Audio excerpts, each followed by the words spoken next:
주의 성실하심이 새롭고 크다라는 찬송인데 주님의 성실하심만 새로운 게 아니라 여러분의 찬양이 참 새롭게 와닿습니다. 하나님의 성실하심이 크다라고 하는 것의 의미를 다시 한번 새기게 됩니다. 오늘 예배에 참여한 우리 모두 가운데 주님의 성실하심이 늘 우리를 살피시고 이끄시는 주님의 성실하심이 함께 하시기를 바랍니다. 오늘 새벽이었는데요. 저는 될 수 있으면 한 새벽 예배 30분 전에 목양실로 나옵니다. 아직 뭐 캄캄한 건 아니지만 환한 때도 아닌데요. 나오다가 우리 별관 주차장을 지나다 보니까 뭔가 이렇게 바닥에 떨어져 있어요. 그래서 저는 막대기라고 생각을 하고 그냥 지나쳤는데 혹시나 싶어서 다시 되돌아와서 보니까 지렁이더라고요. 지렁이가 이렇게 어른 한 뼘 이렇게 될 만큼 말이죠. 저 정도 크려면 이게 얼마나 시간이 걸렸을까 싶은. 근데 이 지렁이가 이제 비가 많이 오니까 그런지 그 주차장 바닥에 이렇게 있더라고요. 근데 잠깐 생각을 하니까 저 녀석을 여기 놔뒀다가는 이 주차장을 빠져나가지 못하고 말라 죽든지 사람에게 밟혀 죽든지 아니면 차에 밟히든지 그럴 것 같은 생각이 들었어요. 그래서 제가 그 화분이 있는 데 가서 빈 가지를 이제 이렇게 찾았습니다. 좀 가운데가 꺾이면 젓가락처럼 이 지렁이를 집어서 좀 땅으로 보내주려고 하는데 가지가 꺾이질 않아요. 그래서 이제 반으로 접어서 이렇게 가운데 접힌 부분에다가 지렁이를 넣고, 그것도 꽤 노력이 필요했는데요. 그리고 이제 그 흙 있는 곳으로 가려고 하는데 이 녀석이 말이죠. 그냥 왜 날 이렇게 괴롭게 하냐는 듯이 그냥 발버둥을 치는 거예요. 금방 떨어졌죠. 그러는 걸 속으로 너 여기다 너 죽어. 그러고서 다시 가지에다가 이제 넣어서 들고 이렇게 서너 걸음을 옮기는데요. 역시 이 지렁이가 이 사람 마음을 이렇게 헤아리기 쉽지 않겠죠. 또 발버둥을 치다가 그만 이제 땅으로 바닥으로 떨어지고 말았어요. 근데 걸음을 옮기던 저는 지렁이를 밟을까봐 펄쩍 뛰었는데요. 아플싸. 제가 다시 떨어진 지렁이를 보니까 지렁이 전체를 밟은 건 아니고 앞부분인지 뒷부분인지 뭐 지렁이에게 앞뒤가 있는지 없는지 모르지만 한쪽 끝을 제가 밟았더라고요. 괜히 미안한 마음도 들고 또 그렇게 밟힌 지렁이가 아까처럼 이렇게 용을 쓰진 못해서 다시 이제 막대기에다가 지렁이를 이렇게 껴가지고 흙 있는 곳에 갖다 줬는데요. 제가 새벽 예배를 드리고 또 새벽에 시간을 보내면서 내내 그 지렁이 생각이 나더라고요. 그 지렁이가 살았을까? 아니면 내가 밟아서 결국 서서히 죽어갔을까? 그러면서 드는 생각이요. 혹시 내가 어설퍼서, 마음은 안 그런데 혹시 내가 어설퍼서 누군가에게 상처만 입힌 일은 없는 걸까? 그래서 나는 잘 몰라도 잊어버렸어도 누군가는 서서히 죽어가야 했던 그런 일들은 어떤 것이었을까? 이런 것을 돌아보게 되었습니다. 오늘 제가 이 이야기를 하는 것은요.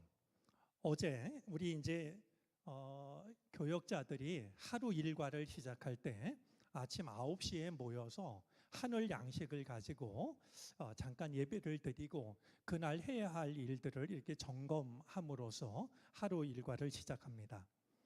어제 우리 교직원들 같이 그 아침 기도회를 마치고 제가 교역자들에게 좀 우리가 한번 생각을 해보자 한 이야기가 있습니다.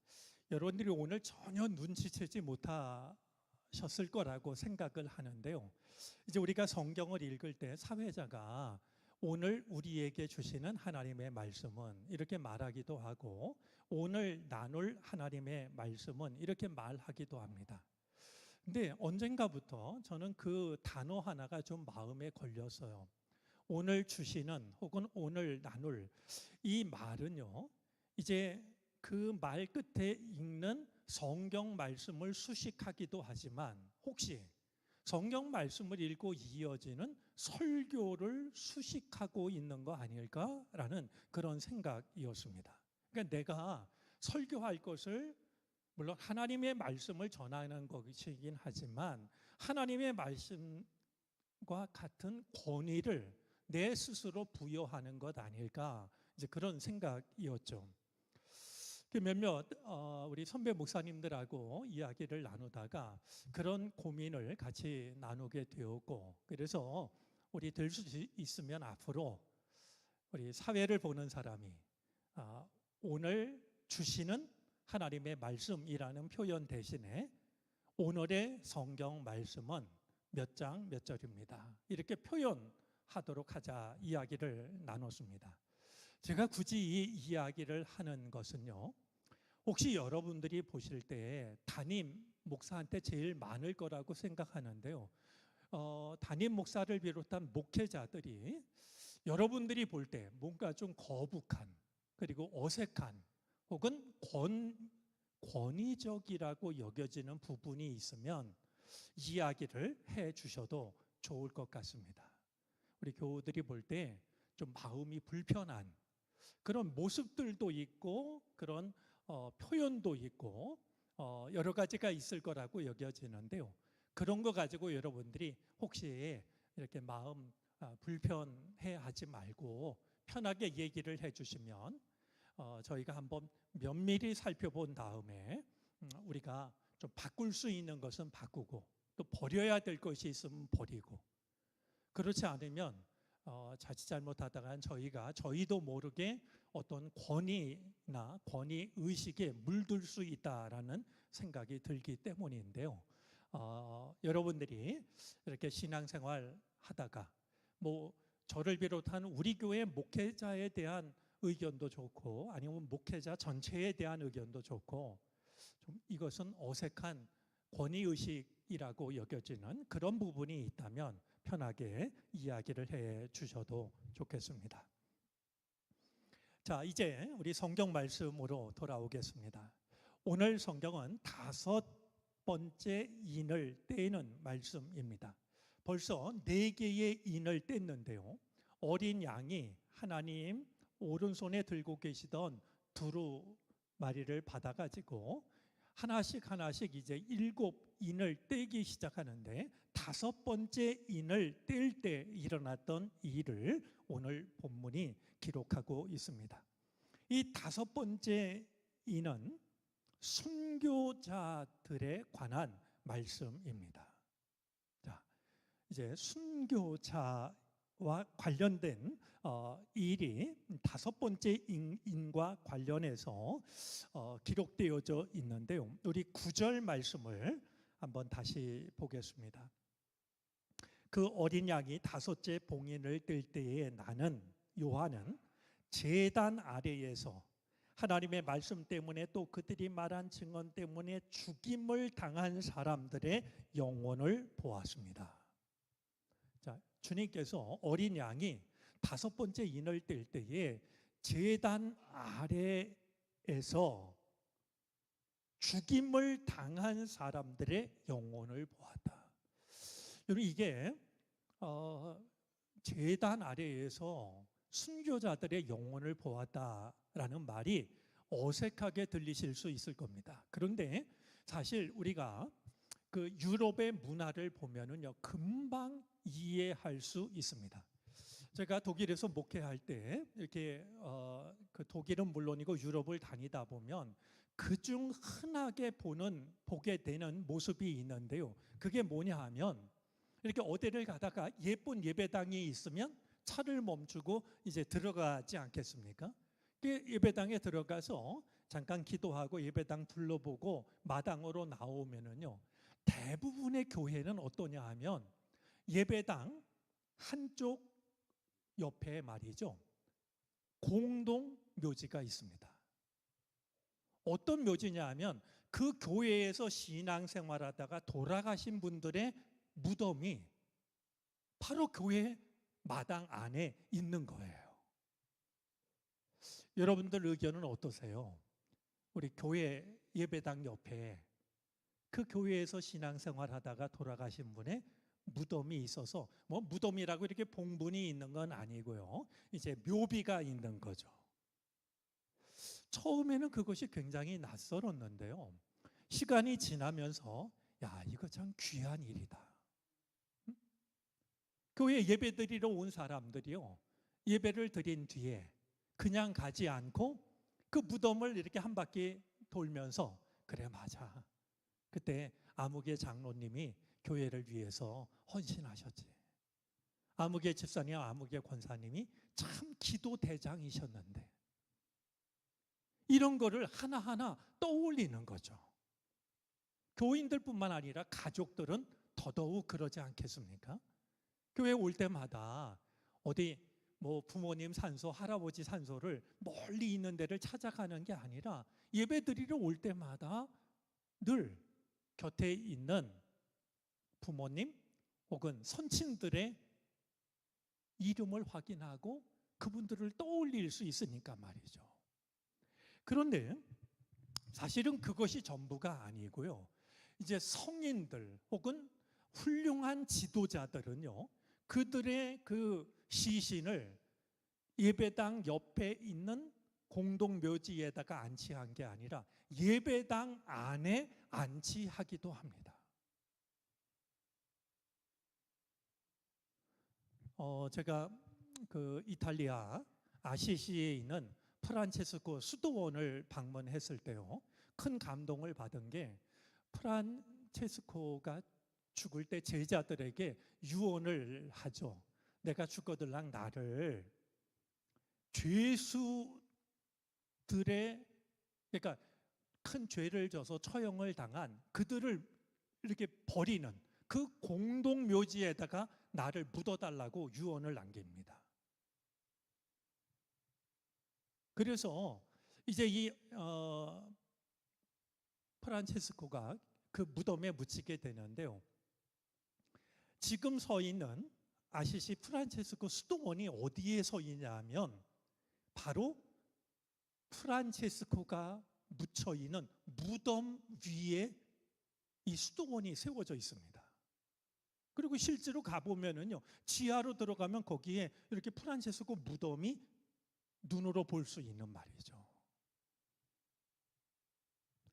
자, 지금 제단 아래에 순교자들의 영혼이 모셔져 있는 것을 보게 되는 겁니다. 자, 여기서 말하는 이 제단이라고 하는 것은요, 이 땅에 있는 어떤 교회가 아니고요, 하늘 제단입니다. 무엇보다도요, 순교자의 죽음은 헛된 것이 아니라 하늘 제단에 묻히게 되는 말이죠. 성전 안에 안치되는 것은 굉장한 영광인데요, 순교자들의 죽음은 세상의 기준으로 보면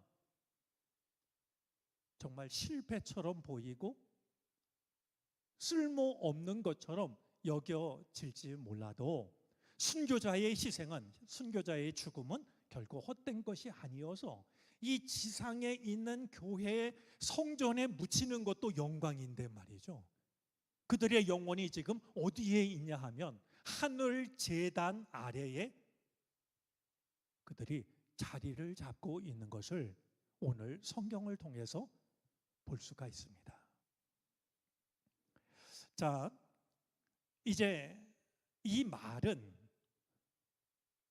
순교자들은 그들이 죽임 당한 이유를 하나님의 말씀 때문에, 그들이 말한 증언 때문에 순교를 당하게 되었다라고 말하는데요, 이 죽임 당한 이들은 제단에 바쳐진 죄물이라는 의미를 갖습니다. 주님을 위해서 내 목숨을 바친 것은 세상의 기준으로 보면 헛된 죽음처럼 보일지 몰라도 주님의 제단에 바쳐진 제물과 다를 것이 없다는 거예요.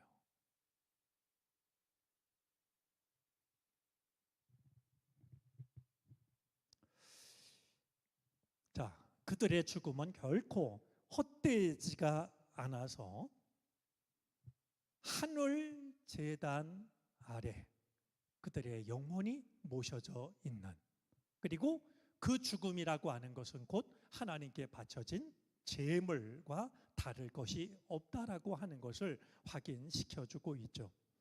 우리 예수님께서 주님을 따르는 자들이 고난 당할 것을 말씀하셨던 말씀 두 가지를 한번 찾아보도록 하겠습니다.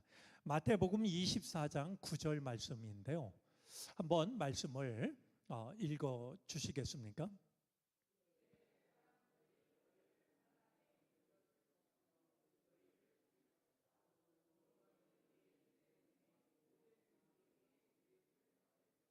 예, 우리가 복음을 전하면 사람들에게 칭찬을 듣거나 상을 받는 것이 아니라 때로는 환난에 넘겨져서 결국 죽임을 당할 수 있다라고 하는, 믿음 때문에 죽임을 당할 수 있다라고 하는 사실을 주님은 말씀을 해 주셨습니다.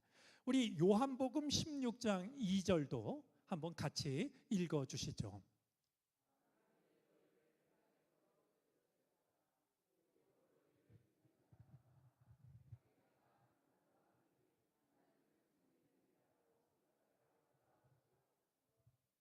참 마음 아픈 일이죠.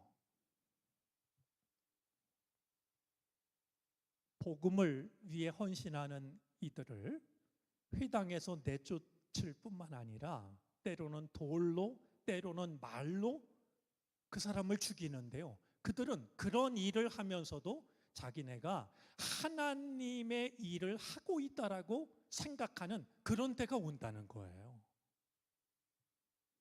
그렇게 하나님의 말씀 때문에 하나님의 말씀을 끝까지 지키느라고, 혹은 복음을 증언하느라고, 여러분 증언, 증인이라는 말은 우리 순교라는 말과 어원이 같다라는 이야기를 제가 여러 차례 하고 있는데요. 우리가 주의 말씀에 대해서 증인이 된다라고 하는 것은 순교를 한다는 것과 다르지가 않은 그런 게 되는데, 이것 때문에 죽임을 당한 사람들은 헛된 죽임을 당한 것이 아니라 주님의 제단에 바쳐진 제물이 되고, 그들은 마침내 하늘 제단 아래에 거하게 되는 은혜를 누리게 된다라고 하는 것을 확인하게 됩니다. 그런데 또 한 가지 이 말씀을 통해서 우리가 확인해야 될 게 있는데요. 마태복음 10장 28절입니다. 예수님께서 제자들에게 당부하셨던 말씀인데요. 역시 한번 읽어 주시겠습니까?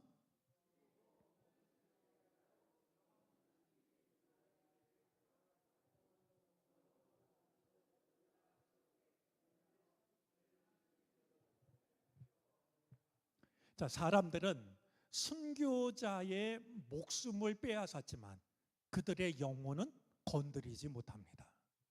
영혼까지를 죽였던 것이 아니라요, 그들의 영혼은 여전히 살아있고요, 그들의 영혼은 누구도 생각하지 못한 하나님의 하늘나라, 하늘 제단 아래 거하고 있는 것을 확인할 수가 있게 되는 겁니다.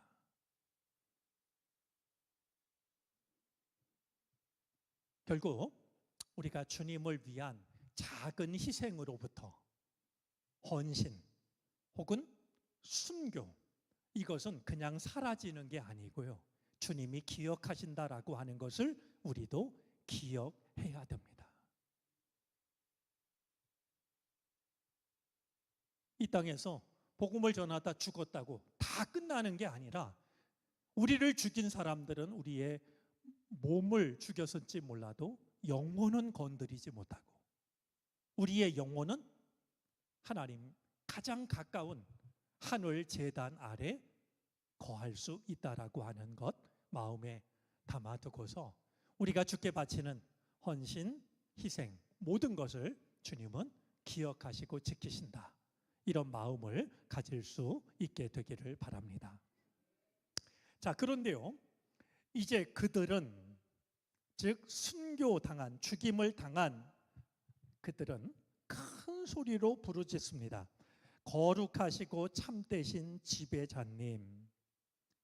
자, 여기서 이 지배자라는 표현이 새롭기도 하고 조금 아쉽기도 합니다. 왜냐하면 우리 예전에 쓰던 성경에서는 대주제라고 번역을 했기 때문입니다. 대주제. 모든 것을 주관하시는 분이라는 뜻일 터인데 그것을 우리 새번역 성경에서는 지배자라고 이렇게 번역을 했던 거죠. 지배자라는 말이 낯설게 여겨진다라고 하면 대주제라는 말을 떠올리셔도 좋을 것 같습니다. 이 대주제라는 말은 노예의 주인이나 로마 황제에게 쓰여졌던 말인데요. 요한계시록에서는 단 한 곳 여기에서만 사용이 되고 있습니다. 노예의 주인이나 로마 황제에게 쓰였던 이 말을 요한은 하나님에게만 사용을 하고 있습니다. 가장 존귀한 이름이기 때문에 이것을 세상의 권력자에게 쓰고 있는 것이 아니라 하나님께 사용하고 있는 거예요. 여러분, 말도 가치가 있습니다. 제가 어제 하루 한 생각을 쓰면서 문득 생각하니까 우리 혀가요, 우리 혀 속에 짧은 머리카락이 들어오면 이 혀가요, 눈으로 보이는 것도 아닌데 이 머리카락을 감지해서 그걸 뱉어내잖아요. 근데 사람이 아무 생각 없이 말을 한다라고 하는 건 이게 얼마나 가벼운 일인가, 그런 생각이 들어요. 그 생각을 해보면은요, 정말로 이 말 단어에도요 소중한 말이 있어요. 근데 대주제, 주관자, 섭리자, 이 존귀한 이름을 그 당시 세상에서는 노예의 주인이 듣기도 하고 로마 황제가 듣기도 했지만 지금 요한은 이 호칭을 오직 한 분 하나님께만 드리고 있는 것을 보게 됩니다. 여러분의 마음속에 가장 소중한 그 어떤 단어를 함부로 사용하는 것이 아니라 주께 예물을 바치듯이 바칠 수 있었으면 좋겠습니다. 그것도 귀한 믿음입니다. 자, 이 순교를 당한 이들이 큰 소리로 부르짖기를 거룩하시고 참되신 지배자님, 하나님, 우리가 얼마나 더 오래 기다려야 지배자님께서, 하나님께서 땅 위에 사는 자들을 심판하시어 우리가 흘린 피의 원한을 풀어주시겠습니까? 우리가 얼마나 더 오래 기다려야 하나님께서 이 땅에 사는 자들을 심판하셔서, 이 땅에 사는 자들은 이 땅의 권력자들을 말하는데요, 순교자들을 죽음으로 내몰았던 그들을 언제까지 내버려 두실 겁니까? 우리의 원한을, 우리의 원통함을 언제 갚아 주실 겁니까? 이렇게 큰 소리로 대주제인 하나님께 부르짖으며 질문을 하고 있는 겁니다. 사실 이 순교자들의 이 외침은요, 시편의 말씀을 떠올리게 하는데요. 먼저 시편 79편 우리 1절, 5절, 10절 말씀인데요. 한번 차례대로 읽어보도록 하겠습니다. 하나님, 이방 나라들이 주님의 땅으로 들어와서 주님의 성전을 더럽히고 예루살렘을 돌 무더기로 만들었습니다. 주님, 언제까지입니까? 영원히 노여워하시렵니까? 언제까지 주님의 진노하심이 불길처럼 타오를 것입니까? 어찌 이방인들이 그들의 하나님이 어디에 있느냐 하면서 비웃게 버려 두시겠습니까? 주님의 종들이 흘린 피를 주님께서 갚아주신다는 것을 우리가 보는 앞에서 이방인들에게 알려주십시오. 성전을 허물고 말이죠, 믿는 자들을 조롱하는 이들을 하나님 언제까지 보고만 계실 겁니까? 우리가 보는 앞에서 하나님께서 저들을 심판해 달라라고 시편 기자는 기도하고 있는 겁니다. 자, 우리 이번에는 94편 1절부터 5절까지인데요. 역시 우리가 한번 같이 읽어보도록 하겠습니다. 주님은 복수하시는 하나님이십니다. 복수하시는 하나님, 빛으로 나타나십시오. 세상을 심판하시는 주님, 일어나십시오. 오만한 자들이 받아야 할 마땅한 벌을 내려주십시오. 주님, 악한 자들이 언제까지 승전가를 부르게 하시겠습니까? 사악한 자들이 거만하게 말하며 그들이 모두 다 거드름을 피웁니다. 주님, 그들이 주님의 백성을 짓밟으며 주님의 택하신 민족을 괴롭힙니다. 이런 일이 벌어지고 있는데 하나님 언제까지 보기만 하고 계실 겁니까? 제발 우리가 보는 앞에서 저들을 심판해 달라라고, 보복해 달라라고 말이죠. 이렇게 간구하고 있는 겁니다. 여러분, 우리가 함부로요, 순교자들이, 하나님을 믿는 자들이 보복해 달라라고 간구하고 있는 것을 비난해서는 안 됩니다. 그들을 비난할 수 있는 사람은 어떤 사람이냐면 그들처럼 순교를 당한 자라면 비난할 수 있습니다. 근데 나는 순교를 당하지 않고서 순교를 당한 자들이 너무나 마음이 아파서, 너무나 마음이 괴로워서 하나님 언제까지 보기만 할 겁니까? 제발 우리가 보는 앞에서 이 원통함을 갚아주십시오 말하는 것을 비난해서는 안 된다는 거예요. 이거는 순교자뿐만이 아니라요, 누군가 마음에 큰 상처를 입었을 때도 마찬가지입니다. 우리는 그 큰 상처를 입은 사람한테 가서 아유, 이제 이만큼 시간이 지났잖아, 당신이 믿는 자니까 이제 용서해야지, 마치 그가 믿음이 없어서, 믿음이 부족해서 그 힘들어하는 마음을 버리지 못하는 것처럼 그렇게 생각하거나 말한다면 그것도 올바른 태도가 아니라는 거예요. 지금 순교자들은요, 여러분 생각을 해보세요. 복음을 전하다가 내가 상을 받은 게 아니고 사람들의 박수를 받은 게 아니라 복음을 전하다가 나중에 여러분들 독일 가시면은요, 로텐부르크라는 성이 있는데요, 그 성에 가면 뭐가 하나 있냐면 고문 박물관이 있어요. 이 인간이라는 이 뭐라 그래야 되나, 표현이 거칠지만 인간이라는 종자가요 얼마나 잔인한지, 사람을 죽이는 방법이요, 이 상상을 뛰어넘는 방법으로 죽이는 거예요. 그 중에 대부분은 순교자들인데요, 예를 들면 불에 태워 죽이고, 몸을 톱으로 말이죠 반을 쪼개서 죽이고, 때로는 펄펄 끓는 기름 가마솥에 던져서 죽이고 말이죠. 야, 이렇게 잔인할 수가 있을까?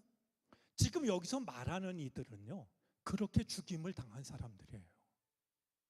근데 그들이 너무나 마음이 아파가지고 하나님 왜 가만히 계십니까?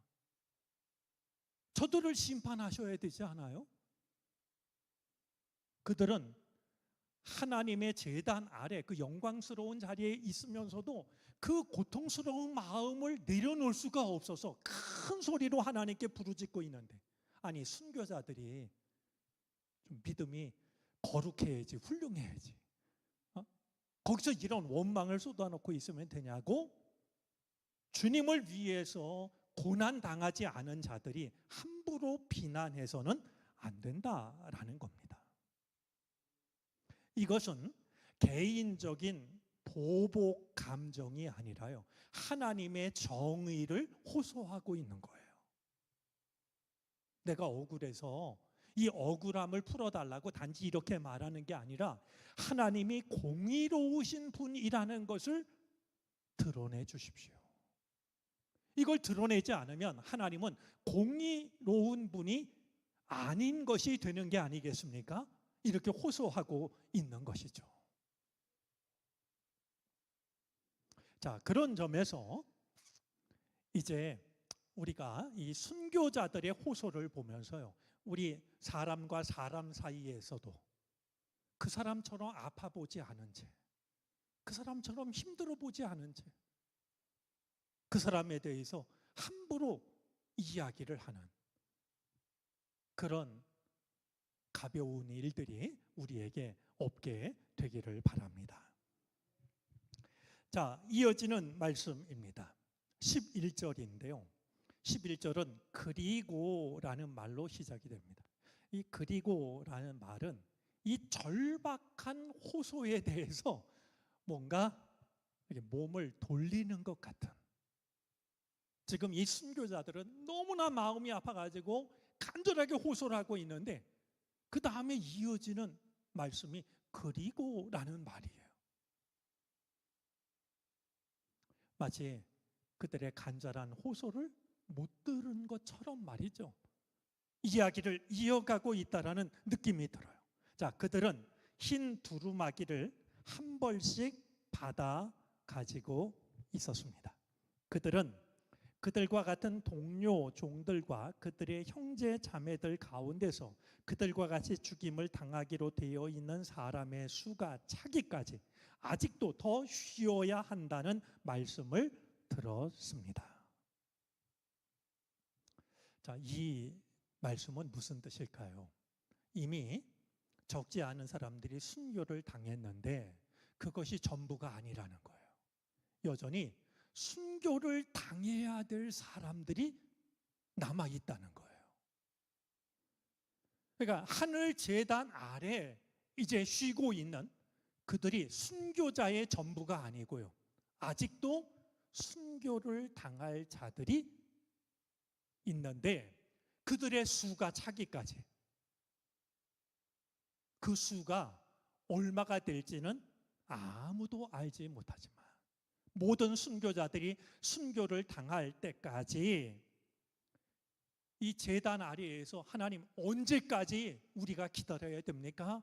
호소하고 있는 그들은 더 기다려야 된다, 이렇게 일러주고 계신 겁니다. 자, 그런데요, 제가 이 11절이 그러나라는 말로 시작이 된 것, 그러나라는 말이 의미하는 게 뭘까 잠깐 말씀을 드렸는데요, 놀랍게도 11절은 뭐라고 말씀하냐 하면 그 순교를 당해서 하늘 제단 아래에 있는 이 순교자들이요, 뭘 한 벌씩 가지고 있어요? 하얀 두루마기 한 벌씩을 가지고 있다라는 겁니다. 여러분, 이 흰 두루마기가 의미하는 것은요, 승리를 의미하는데요. 우리 이제 7장 가면 우리가 다시 확인하겠지만 한번 먼저 확인해 보도록 하겠습니다. 7장 13절 14절인데요. 한번 말씀을 천천히 읽어 주시겠습니까?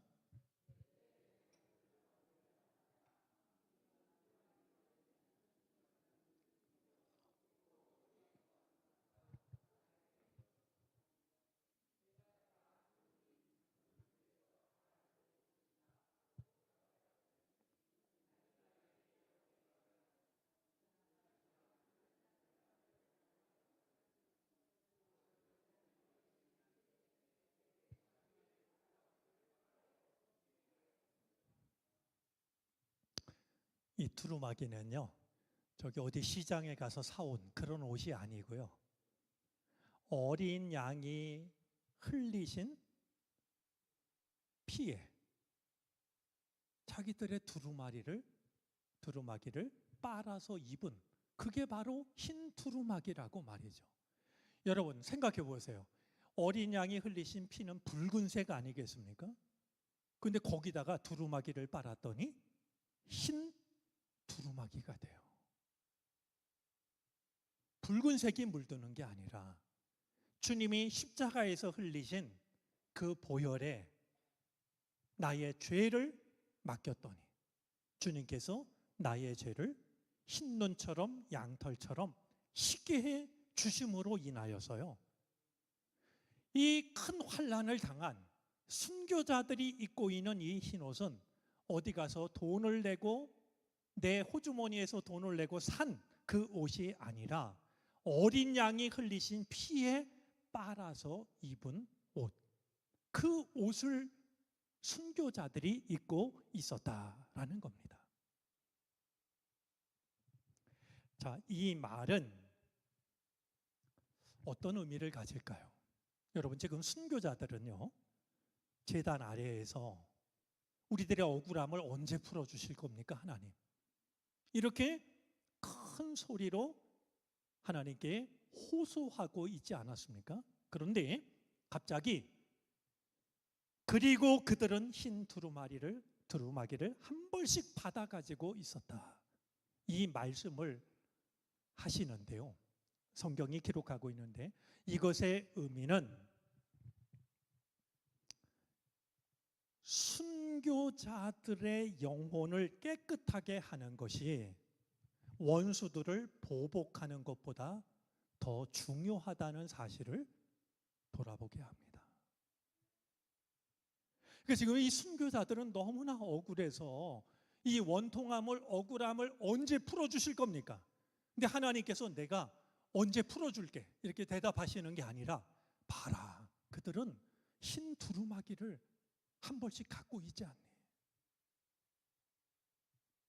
원수를 갚는 그것보다 더 중요한 것은 너의 영혼이 순결해지는 것이고 너의 믿음이 그런 일에 지지 않는 거란다.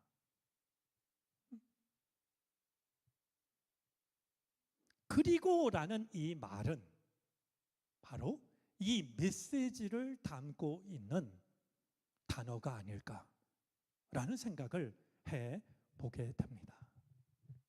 여러분, 우리가 힘들고 억울한 일을 만나면 우리도 똑같아요. 하나님, 제발 저 원수를 좀 어떻게 해주세요. 제가 아주 볼 때마다 괴롭습니다. 언제 이 문제를 해결해 주실 겁니까?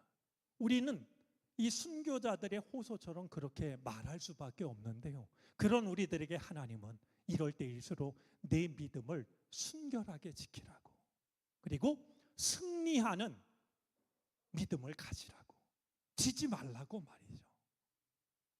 그것이 보복하는 일보다 더 중요한 일이고 우선돼야 될 일이라고 우리에게 일러 주시는 겁니다.